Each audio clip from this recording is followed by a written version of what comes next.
Howdy y'all! As I do for every detailed comparison review, I want to qualify my prior skills and experience before hopping into my takes and opinions. For each of these games, I've spent an absolute minimum of 2 hours in each, testing the different musical genres, interaction styles, modifiers, and modding options. Prior to VR rhythm games, I would occasionally dive into Osu stints or play Guitar Hero at friends' houses, but once VR hit, those things have been kind of a thing of the past for me. I've never been overly skilled at rhythm games, but I do love playing them from time to time, VR being the primary reason why I will continue to go back more and more to good rhythm games. There are a myriad of rhythm games out there for VR headsets, so honestly it'd be kind of financially irresponsible for me to cover every single one. However, I have tried to choose ones that are relevant, popular, or just caught my interest in playing. Today I'll be focusing on 6 total games: Synth Riders, Pistol Whip, Smash Drums, Ragnarock, BoomBox VR, and Beat Saber. These will be covered by splitting them in 2 categories, ones that focus on dancing alongside hitting beats, and those that focus exclusively on hitting beats or drums in a way. Intrinsically,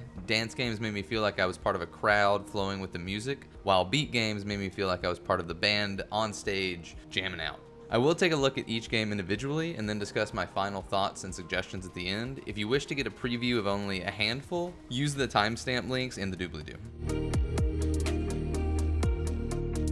2 of these 6 mentioned fall under the dance games category, and those are Synth Riders and Pistol Whip. Synth Riders came out on June 21st, 2018. It focuses, as the name would suggest, on synthwave style music in its base playlists, with more words and rock vibes being brought into play with the DLC. DLC brings in mainstream music and Muse and the Offspring packs, and attempts to meet its niche audience in the middle with the stellar Lindsey Sterling pack. The song list available in the base game has a decent course list, with 55 tracks coming directly with the game and another 20 available through the DLC. The music selection and mapping are pristine, and it was one of the first games that truly made me feel a part of the music itself.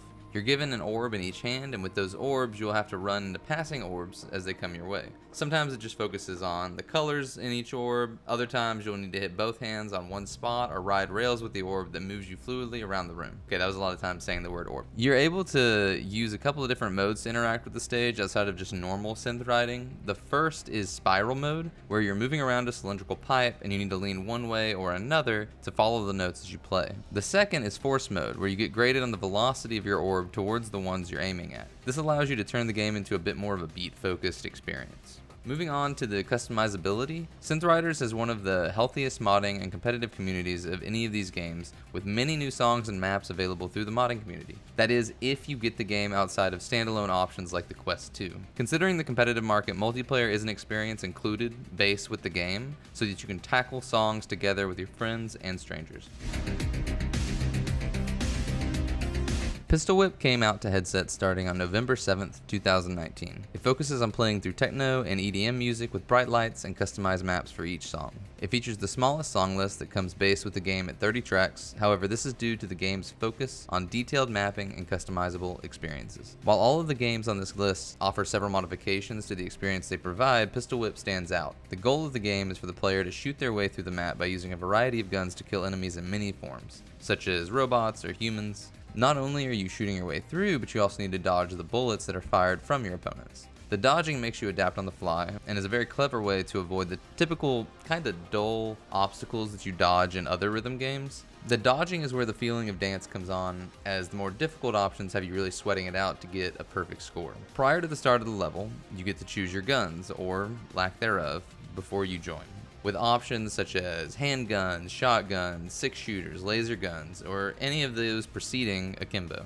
The gunshots feel and sound great. You can shoot the enemies whenever they pop up, but the goal of the game is to shoot them on beat, which is supposed to make your life and score much better. Unlike most of these games, Pistol Whip provides a single-player campaign that gives you at least a semblance of story, and it provides a direct way to improve if you feel overwhelmed with all of the options. It offers a multiplayer mode as well to get time with your friends, and while mapping this game comes with a set of challenges, dedicated members of the dev team are putting together modding packages, and folks are beginning to create new maps and new songs. Although this doesn't have the modding popularity of Beat Saber or Synth Riders due to its niche and extreme map making skills, I do really think a very talented mapper could cultivate quite the following.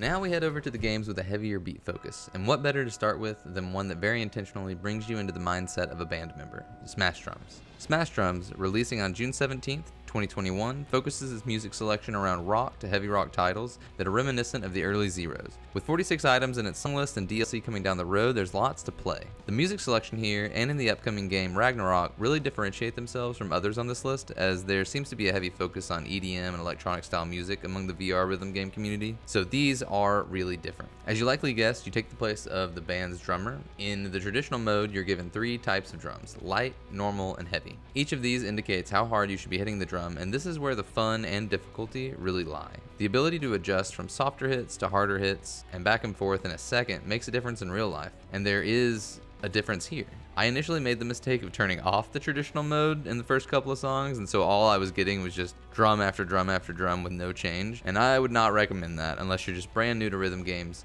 and you need that practice. In addition to this option, there are options to do a 360 mode or add obstacles to increase the difficulty, but in my personal opinion, these kind of ignore the focus of the game, being a drummer, too much to add a lot to the experience. It does just increase your score if you play with them. Especially with the more difficult stages, you really do feel like you're drumming out with the band. It's a great workout, and with multiplayer options, you can rock out with your friends. I think it's important to note it does not have many options in regards to the modding community due to its exclusive focus on the Quest headset, which is unique to Smash Drums in this list. Ragnarock, releasing July 15th, 2021, matches Pistol Whip's smaller song list with 30 bass songs that give a unique Celtic heavy rock feel, with 17 DLC songs being available at the time of recording for an additional cost. The game focuses on the player leading the oaring drums, of which there are 4, on a Viking longboat to motivate your paddlers to move the boat along. If you do well enough, you can get a superpower to move your boat even faster, with the total score at the end of the song representing how far you've been able to motivate your team to oar on the high seas.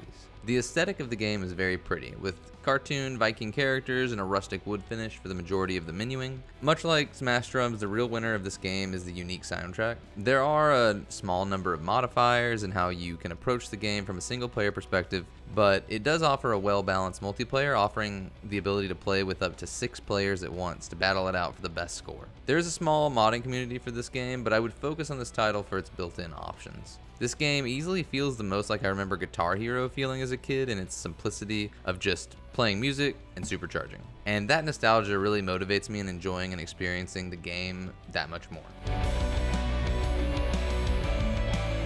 BoomBox VR, released June 11th, 2021, comes with 400 plus DMCA free songs available for, and this is the kicker, the player or community members to map. Now don't get me wrong, there are plenty of maps already created for you to play through, and the ones done by the dev team are really quite well mapped. However, the focus of this game is community enablement for both mapping and modders, so that the community has the tools at easy disposal to build exactly what they want with the music that's available. I think this idea is really cool and allows those who enjoy creating with your game a very easy approach to building more once they are done with the default maps that are already provided. This does, however, leave the game's future in the hands of the community specifically, which in the VR gaming community can be a bit iffy. Unless the devs continue to work on building out the paid map packs, as well as run tournaments for players or competitions for modders, then it may have trouble with growth. However, I do think that if growth takes off in this game, there's a big possibility for this to be kind of a massive grassroots game, and that's pretty exciting. I hope to see unique dedication and love given to the community of this game, as I believe it has all the necessary pieces to continue to grow and be an easy first modding tool for new rhythm game modders. Back to the given content, it is quite fun and allows an EDM lo-fi vibe for the large portion of the music, finding its taste somewhere kind of between Synth Riders and Pistol Whip. Also, it has a cat as its mascot through song selection and mapping, so that's a cute as fuck bonus.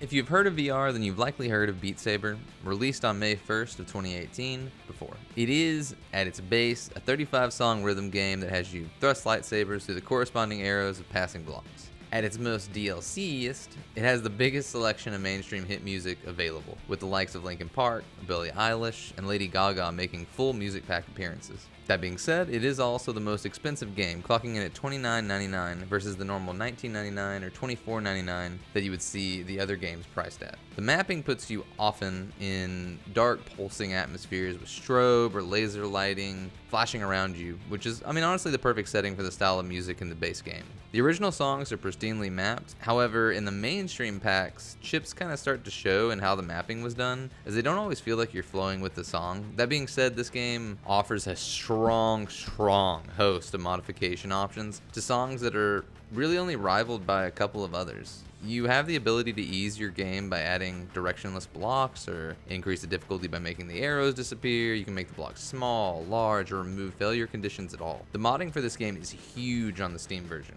and it boasts an impressive support base in the amount of people being competitive and just creating fun maps. Likely this game will continue to have full support throughout its lifespan. This, along with solid multiplayer options, suggests a consistent play base as time goes on.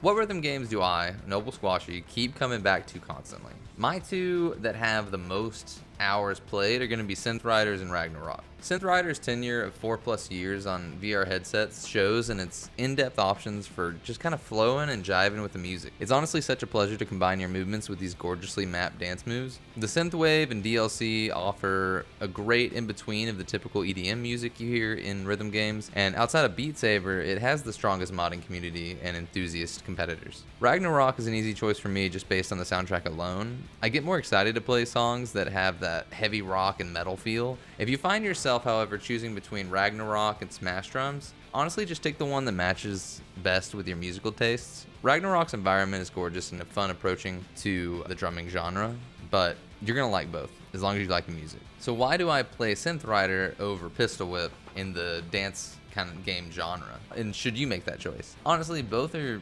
fantastic, and I keep coming back to Synth Rider because of the familiarity. Synth Rider switches you over to dancing while still allowing you to use your skills from beat-based games, which is where Pistol Whip really kind of shows its uniqueness. Pistol Whip makes you feel like an absolute badass, and I would be remiss to not tell you that you get a really great Matrix feel and workout when dodging all the bullets thrown your way. You aren't getting anything crazy with Synth Rider, and in addition to this, the music selection of Synth Riders matches more with my personal tastes. If you are looking for something different from the norm that offers a variety of play options and great maps, then I think Pistol Whip should be your choice over Synth Riders. If you're more competitive and you want something a bit more familiar to what you've already played, then go with Synth Riders. I really think both games would be benefited by adding a demo version to the Steam and Quest stores so that people can see exactly how they feel and make better informed decisions. What about the beat games? It's undeniable how important and ubiquitous Beat Saber is with VR. If you're the type of person to show off your headset to everyone you meet, keeping Beat Saber around is great, easy to understand, and offers mainstream music options in the DLC packs. Again, like Billie Eilish, Maroon 5,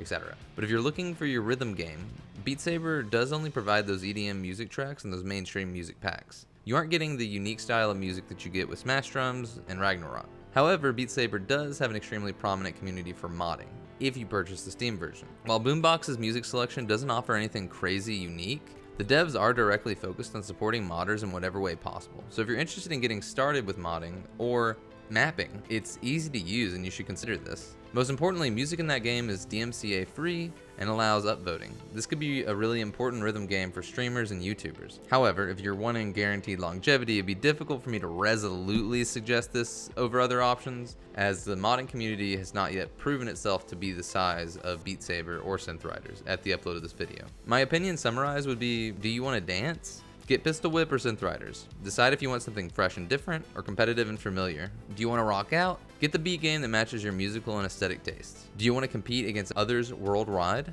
Synth Riders and Beat Saber top that chart, with the competitive multiplayer of Ragnarock giving it an honorable mention.